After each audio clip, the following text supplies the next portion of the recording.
Anybody else have any input on that? You guys can help Sal out. Thoughts? I think that's a good assessment, being that I have some land listings myself. Yeah, I think that's a good assessment, to be honest. All right. Yeah. Mhm. How is land sales going these days? Has it slowed down at all? For me, it have. I mean, my market, it have. Like in the summertime, you can, you put a land on a deal on the market, and you'll have, multiple offers, a few offers like in a week. But now this market have cooled off. Yeah. Yeah. Ellen and So I'm at Alan and I have a specialty client that's buying up raw land right now. And we just made an offer and it was accepted. So we got one under contract, and then we've got, it hasn't closed. And then we've got another one there. We're going to make an offer on first of the year. Mm-hmm. But it's a specialty client. They have it's a government funded. So it's free money to them. They're getting grants for enhanced facilities, service facilities for mentally, kind of a hospital. It's kind of related to mental health. It's pretty specific where you can put them. You can't put them next to daycare centers. Yeah. But there are those kind of seller or buyers out there, I think. And now it's a good time to go out there into that market because people are not getting offers, like Master points out. So, Yeah. but we don't. yeah, we haven't seen the sellers want to soften very much either, and that's a strange phenomenon. I don't know. Office buildings too, right? I mean, that seems to be a real soft market.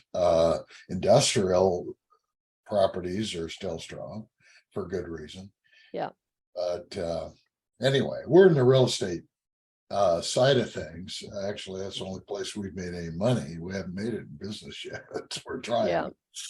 No, I think, it's interesting because the market in real estate has been strong for so long, and usually it was 10-year cycles, but man, this cycle went way past 10 years. And I remember the last turnaround back in 2008 and 9. Was I 8? Yeah, probably 8. I remember watching, certain sellers, they just rode the market down. They were not willing to drop the price to the point where it would actually sell. And they were, they just kept leaving it 25 grand too high.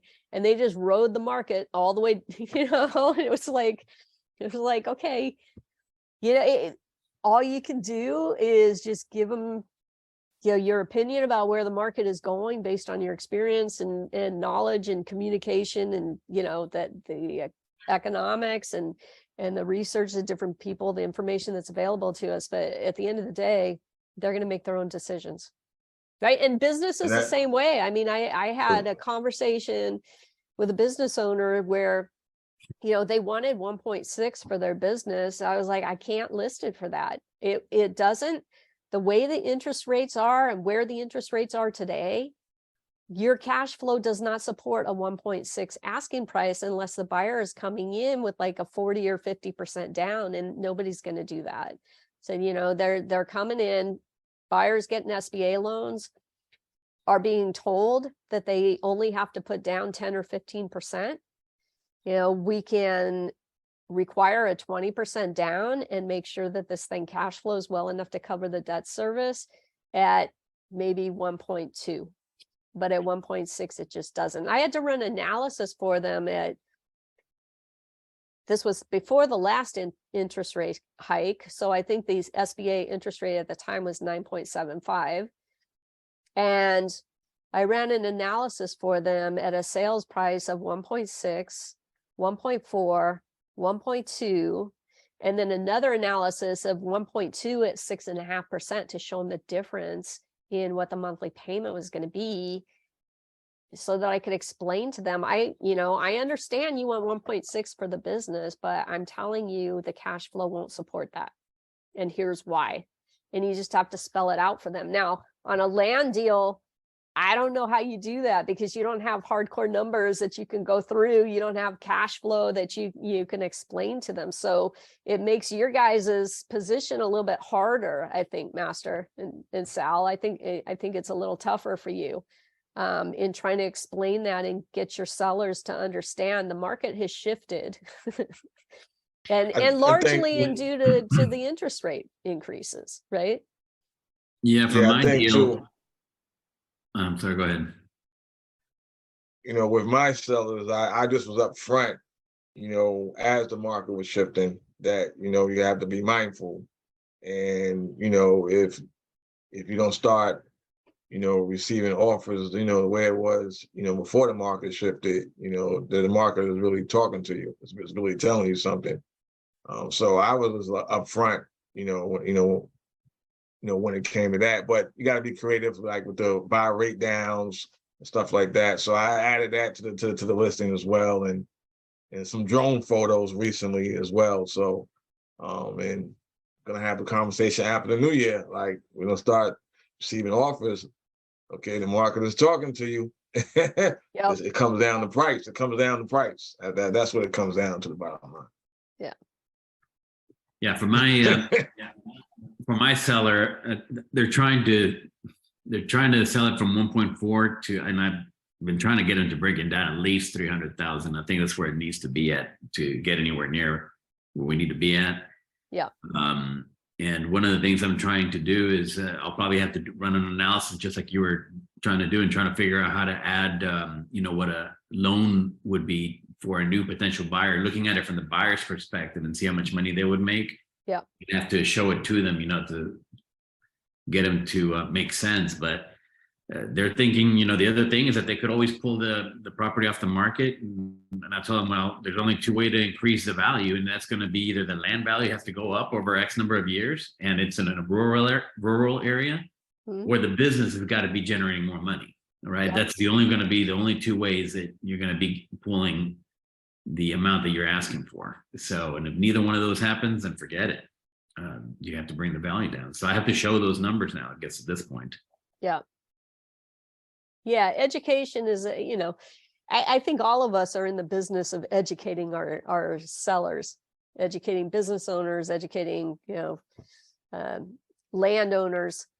I mean, they're not dealing with it every day, so they really don't know. So, you know, we have to educate them, and educate them in a way that speaks to them, that they understand. Because, you know, you always get that one person that you're trying to help them and trying to educate them, and they come back and you say, well, you know, you're only interested in your commission. It's Yeah. like, okay, well, you know, and I learned a long time ago that if that's, you know, usually I'll just say, well, and you know, why do you think that's the case? Or tell me more about that, and let them talk, because I want to understand where they're coming from or what they're saying. And, you know, usually they end up backtracking, saying, no, I'm just frustrated. It's not you. I know you're doing the best you can. Yeah. So, you know, but I mean, if ultimately, if somebody truly feels that that's what's going on, then I part ways with them, because, like, you know, if that's what they really feel, that's not my nature, and I'll just give them an out and just say, okay, well, you know, then maybe you should be working with another broker. Maybe I'm not the best person to handle this for you. So as a follow-up question for this property, when a potential buyer is looking at getting the information on the rent roll, and, you know, for this truck parking, do I need to provide the tax returns? And also this, when you're saying the financial, when we're talking about financials, do I need to provide the seller's expression of earnings to them? yeah, so typically what we do with a business sale is we're going to tell what the gross revenue is and what the SDE, the seller's discretionary earnings, is. Okay. And we usually have that information right out there up front, so that they know, you know, Yep. what the pricing has been based on. Okay. And so I would provide that to them. As far as the tax returns go, we don't my practice, we don't provide the tax returns initially, because we already have a financial recast that we do put into our confidential information memorandum that we send out to them. So they have the data, but they don't have the actual tax returns themselves. I usually leave those in a secure data room. The other thing you have to know about tax returns is if you're going to share them with anybody, make sure that they're redacted, that they don't contain the social security numbers, because you can get yourself into a lot of trouble if somebody decides to take off and play some games with the social security numbers and all of that, even though it's the client that gave them to you that way, or the client's even worse, the client's CPA that sent you the tax returns by email should have redacted the social security numbers and all that before they sent them out to you, but didn't. So you just have to always be cautious about how you're handling sensitive information and anything that could be used for identity theft purposes. You need to redact that and take extra precaution before you make it available to anybody else. Okay, makes sense.